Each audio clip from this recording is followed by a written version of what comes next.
Embrace the power of knowledge at Sanskriti University, ranked first in most promising university in engineering and management in India. Visit www.sanskriti.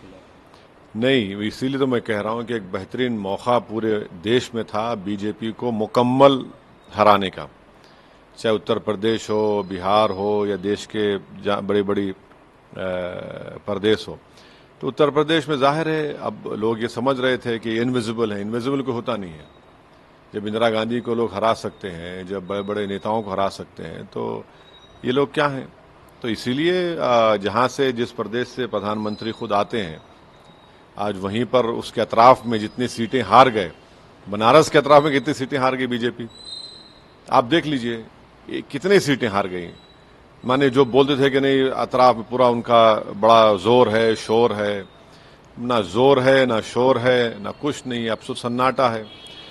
मगर क्या प्रधानमंत्री एक बैसाखियों के सहारे सरकार चलाएंगे? अगर वो बनाते हैं मोदी जी तो देखना पड़ेगा।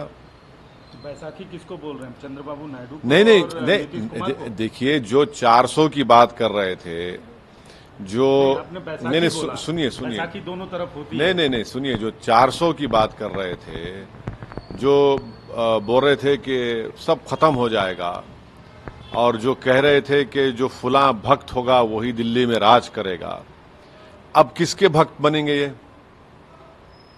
अब किसके इशारे पे काम करेंगे?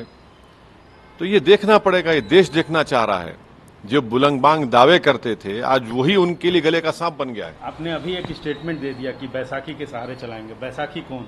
बहुत है, बहुत होंगे, आप देखते जाइए। कल के बाद बहुत सी चीजें, अभी तो पूरा मुकम्मल रिजल्ट तो नहीं आया ना। हमको लगता है कि बीजेपी 272 का मार्क नहीं टच करेगी, लगता है। जब हो सकता है कि मैं गलत भी हो जाऊं, मगर जब काउंटिंग हो रही है, बड़े बड़े उनके नेता हार रहे हैं। आप मुजफ्फरनगर से हार गए संगीत सोम में मंत्री रहे उनके, जो कहते थे कि कुछ नहीं होगा वो हार गए हैं।